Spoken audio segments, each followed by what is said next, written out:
Welcome, Cancer and Cancer Risings, to your deep dive into the cosmic currents for October 2025. Now, as a sign ruled by the moon, well, you feel these shifts more than most, don't you? You sort of absorb them. Oh, absolutely. When the moon changes signs, every 2.5 days or so, it's like your internal emotional weather is constantly changing. Exactly. And that sensitivity, that beautiful connection, it means this month you're really going to feel the friction, especially with the cardinal signs getting activated. Mm-hmm. That's our mission for this deep dive, really, to look at those key points, those high-pressure transits, the new moon, the full moon, and see how they're hitting the main angles of your chart. The big pillars, right? Home, career. Precisely. Forcing decisions, maybe pushing things forward in those really core areas of life. Okay, so let's start there. The big picture stuff, this massive back and forth between career and home, your 10th and 4th houses. Right. So straight away, October 6th, we've got a pretty intense full moon in Aries, and that's lighting up your 10th house career public life. Okay, Aries, 10th house, got it. And if you have Cancer placements, especially around, say, 13 to 15 degrees, well, this full moon is going to square you directly. A square. Huh. So, tension, a need to act. Definitely a need to act, or maybe seeing a big result, a culmination. This isn't just out of the blue, you know? Right, you mentioned this connects back. Yeah, it's wrapping up energy, projects, efforts that probably kicked off way back with the solar eclipse in Aries. Remember that? Back in the spring of 2025. Oh, okay, so it's like the final chapter of that story, it feels like. Yeah. Like a big evaluation after a long stretch of maybe redoing things professionally. Exactly. Think about all the ground you covered. Those Venus and Mercury retrogrades we had recently, that eclipse. Oh. It was all about rethinking your public role, your career path. And what's really interesting, sort of contextually, is that Saturn and Neptune, they're actually moving out of that 10th house zone by the end of October. Oh, wow. So like the pressure is finally easing off there. It suggests a big relief is coming, yeah. Yeah. But this full moon, it forces the issue first. You're basically in the spotlight. Okay. Spotlight meaning? Could be anything major, really. Starting a new job, ending one, launching a big project, getting some serious recognition, or even, depending on where you are in life, deciding to retire or shift your public status significantly. That sounds intense, Mm-hmm. especially for Cancer, you know. Craving that emotional security, then suddenly being pushed out onto the stage, dealing with endings or big new beginnings. How do you manage that kind of stress without, well, falling apart? It is challenging, and it's because this isn't just a full moon, it's an active T-square. Okay, explain the T-square again. So you have the moon in Aries, that's your 10th house. The sun is opposite in Libra, your 4th house, home and family. And both of those points are squaring Jupiter. And Jupiter is in Cancer right now, in the 1st house. Exactly, in your sign, your house of self. So you've got this three-way tug of war, career goals pulling one way, home and family needs pulling another, and your own personal growth and energy pulling a third way. Wow. Okay, that sounds like a recipe for feeling pulled thin. It absolutely is. Yeah. So the key insight here isn't just, manage your stress. It's realizing you probably can't nail that big career thing or handle the home stuff unless you get really organized and protect your energy ruthlessly. So organization isn't just a nice to have this month, it's survival. Kind of. It's your main defense against just feeling completely drained. And that applies even if your career is the home. Right, like if you're retired or a stay-at-home parent. Yeah, the demands on that 4th house parenting, maybe caring for older relatives, just running the household, those demands are just as intense. So organization is vital. Okay. That focus on home demands leads us nicely to later in the month, doesn't it? October 21st, the new moon in Libra. Yes, flipping the focus to the foundation. This new moon lands in your 4th house of home and family. New moon, new start, home and family focus. What kind of opportunities are we talking about? Well, Libra in the 4th, it's very much about relationships within the home and the home environment itself. So think about new beginnings related to property. Like moving, or maybe redecorating. Exactly. Moving in with a partner, a big reorganization project, redecorating, maybe even selling or buying a house, building something new. And this one hits late degree Cancers. Yeah, around 27 to 29 degrees. It'll give a little nudge, a slight square to Jupiter in your sign. Just a reminder that these home changes, they're tied into your personal growth journey too. And Venus is involved here too, right? Since it rules Libra. Oh, yes. And Venus is actually in the 4th house around this time as well, which is lovely. It's like a blessing for investing in your home, making things beautiful, improving your living space, really favorable for property matters. That sounds nice. A bit of cosmic help with renovations or finding the perfect place? It really is. And there's a social side, too. Venus also rules your 11th house friends, community, social groups. So this new moon might also kick off preparations for maybe a busy holiday season. Ah, getting the house ready for guests, hosting more. Could be. Or just generally making your space feel welcoming and ready for festivities. Okay, but all this, the career pressure, the home demands, getting ready for holidays, it sounds like it could really test your personal limits, your energy levels. Yeah. Where's that tension coming from, especially with Jupiter in your first house? Well, we see several squares to Jupiter this month. Those are the aspects that create those growing pains, that feeling like everyone's trying to yank your chain or pull you in too many directions. And where's the pull coming from? Primarily from that fourth house activity home, family, foundations clashing with your first house energy, your sense of self and personal direction. Okay, but why does it feel so stressful? Because Jupiter, while it's in your first house boosting you, it naturally rules your sixth house. That's health, habits, daily routines, work. Ah, so the stress comes from the work involved. Often, yes, intense work, like the physical labor of fixing up a house or just managing a super packed schedule, high demands from family, even pets, if you got too many irons in the fire. You risk burnout. Exactly, exhaustion, feeling emotionally raw because the demands on the home front are just so high. We see that play out right at the start of the month, don't we? October 1st, Mercury in Libra, squaring Jupiter. We do. Mercury is communication, the mind, logistics. In your fourth house, that's family talk, neighbors, home documents, planning, squaring Jupiter in your first. It feels like overload. So conversations with family feel overwhelming. Or maybe planning Thanksgiving is just too much. Could be. Or disagreements about plans clashing with what you want or what fits your schedule. It really highlights tension between family logistics and your personal vision. So the advice for October 1st is maybe? Don't overcommit in conversations.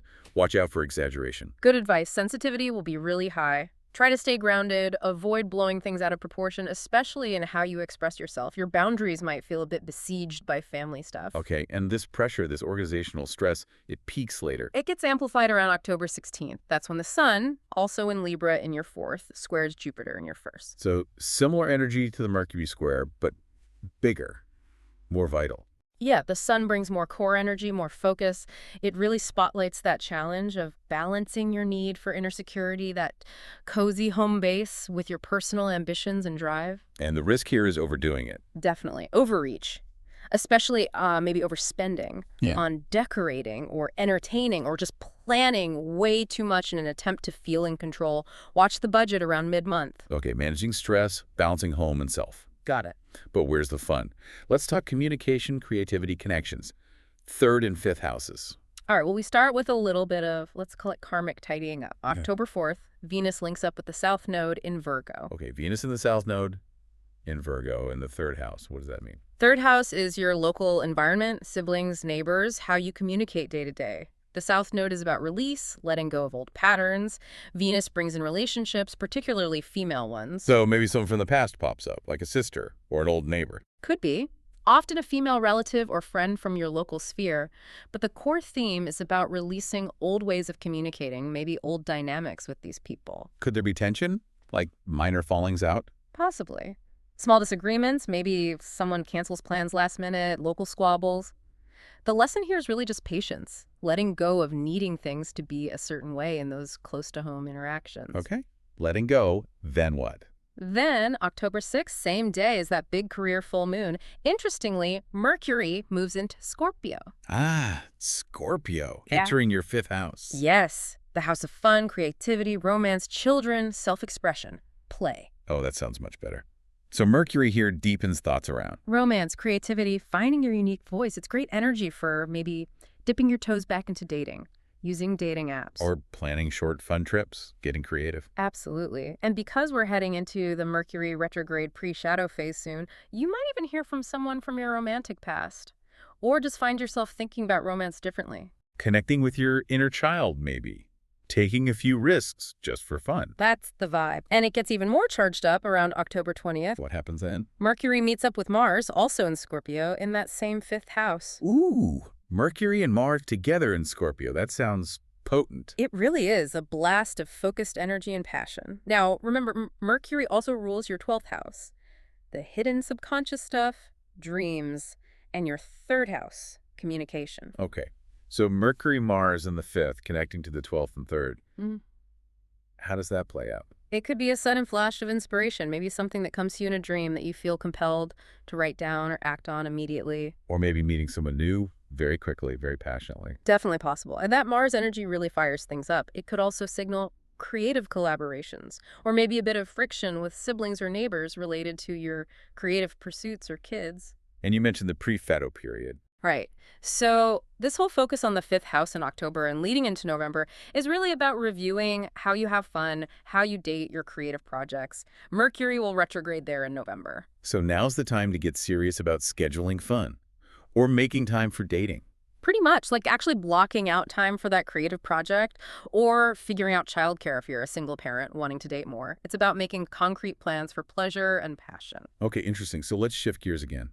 Deeper stuff, philosophy, shared resources, transformation, houses 9, 8, and 12. What's happening there? Well, mid-month, October 11th, we have Venus, which is now in your 3rd house, opposing Saturn in your 9th house. Venus in the 3rd. That's local, ties, communication. Saturn in the 9th. That's long-distance travel, beliefs, higher education. Exactly. So Venus, wanting connection, ease, maybe local gatherings, bumps up against Saturn. Structure, responsibility, limitations may be related to travel or study. So this feels like logistical snacks, like I'd love to visit, but I just can't make it work. That's a classic manifestation, yes. Or perhaps challenges with mentors, teachers, legal professionals feeling blocked, not seeing eye to eye. It echoes themes from that recent Virgo eclipse, actually. Ah, Huh? okay. So it's testing your communication style against your bigger beliefs or plans. It is. It can be frustrating, but try not to see it as a permanent no. The advice is usually to stay committed to the long-term goal, like that study course or big trip, but maybe just take a temporary pause or adjust plans rather than ditching everything. Okay, take a breath. Don't cancel the whole thing. Got it. Yeah. Then something big happens around the 13th. Pluto. Yes. Huge. On October 13th, Pluto stations direct in your 8th house. 8th house, shared money, Mm. intimacy, transformation, debts, inheritances. All of that. Pluto going direct means its power in those areas starts moving forward again. Something shifts, often related to power dynamics or resources you share with others. And it gets help. It does. At the same time, Venus, now in your 4th house of home, makes beautiful trines to both Pluto in the 8th and Uranus in the 11th, 12th cusp area. Wow. Venus trine Pluto and Uranus. From the home sector, what does that unlock? Breakthrough potential, especially financially, tied to home. Many Cancers could see a real estate breakthrough or maybe receive money unexpectedly. Like from joint assets, an inheritance, partner's income boost. Exactly. Money coming through that allows for significant improvements to your home, your living situation, your sense of security. It could be enough to buy that new couch you needed, or cover rent, or even put towards a down payment. Okay, that sounds like a massive relief, especially for security-loving Cancer. It encourages taking a chance, maybe, on home investments or relationship commitments. It definitely does. Calculated risks feel supported right around mid-October. Fantastic. Okay, what else is happening in these deeper houses? You mentioned Neptune. Yes, another big background shift. On October 22nd, Neptune retrogrades back into Pisces, re-entering your 9th house. Ah, joining Saturn there. This is part of that longer story, right? Yeah. Saturn and Neptune in Pisces until early 2026. That's the one. And Neptune moving back into Pisces, joining Saturn, it actually eases some pressure, especially for early degree Cancer risings who felt Saturn squaring their ascendant from Aries. So less pressure on the career front we talked about earlier? Potentially, yes. But the real benefit now is this beautiful trine forming between Saturn and Neptune in your 9th house and Jupiter in your 1st house. A grand water trine, essentially. What does that boost? Oh, hugely boosts spirituality, philosophy, long-distance travel, expanding your worldview, maybe going back to school, deepening your faith, planning big ceremonies. Like weddings, Yeah. graduations, Yeah. long-distance relationships, getting serious. All possibilities. It's a time for profound shifts in belief, a real deepening of your understanding of the world and your place in it, a spiritual quest almost. Lovely. Okay, wrapping up the month. October 29th. Mercury moves again. It does. Mercury enters Sagittarius, moving into your 6th, housework, health, daily routines. Sagittarius in the 6th. Mercury likes the 6th house, right? Virgo vibes. It does. It's good for details, organization, getting things done. So that creative fire sparked earlier in the month by Mercury-Mars, now it gets channeled into practical action. Like launching that side hustle you were dreaming about, Yeah. or setting up a content schedule, getting organized with health A routines. perfect example is it's great for implementing plans, organizing work systems, starting a new health kickbiking, breath work, looking for a new job even. Very productive energy. But there's always a but in astrology, isn't there? You mentioned a tricky angle. There is a bit of a challenge here, yes. Mercury in Sagittarius is technically inconjunct Cancer placements, an awkward angle, and more importantly, it opposes Uranus, which is hovering around your 12th house cusp. Okay, Mercury in the 6th, daily grind, health. Opposing Uranus in the 12th, hidden stuff, subconscious mental health surprises. What does that stir up? It can signal something unexpected popping up related to health or work, a surprise issue. Uranus in the 12th loves to reveal hidden things, and opposing the 6th, it might expose subconscious patterns that are impacting your daily routine or well-being. Like suddenly realizing a hidden anxiety is causing physical symptoms, or an unexpected disruption at work. Could be. Things like maybe hiding your feelings leads to stress, or sleeping too much disrupts your schedule. The 12th house deals with hidden enemies too, sometimes even self-sabotage. This opposition brings it out into the open. So the key is flexibility, being ready to adapt. Absolutely. You have to be adaptable, maybe find innovative or unconventional solutions to whatever work or health issue arises unexpectedly right at the end of the month. Watch your physical and mental health closely then. Wow, okay. Quite a month. Let's quickly summarize the best and maybe trickiest days. Love and dating peaks. It's like October 4th, 14th, 19th, 20th, 23rd, 24th, and then especially good towards the end, the 28th and 29th.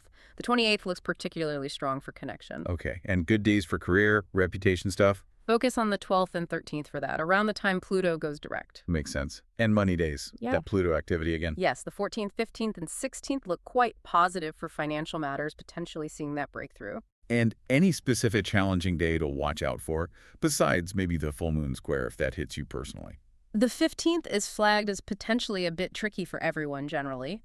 Maybe just keep a lower profile or be extra mindful that day, unless, of course, it's one of your positive money days. Good to know. So overall, October feels like this really intense but maybe necessary dance between home and career, the 4th and 10th houses. That's the core dynamic. It's demanding that you integrate your personal needs, your emotional foundation, with your public goals and ambitions. And the superpower for navigating all this intensity is? Health and organization, seriously. Prioritizing your well-being and staying organized are the absolute keys to managing the pressure cooker of home and career demands this month. Okay, so thinking big picture again, that huge shift in the 9th house. You mentioned Saturn and Neptune trining Jupiter, this profound spiritual or philosophical journey beginning. Yeah, it promises real long-term growth. So the final thought for you, Cancer, is maybe this.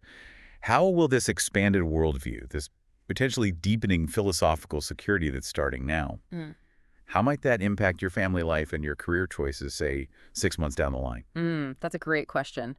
What new core belief, what deeper understanding about life are you finally ready to commit to? Something important to ponder as this powerful month unfolds.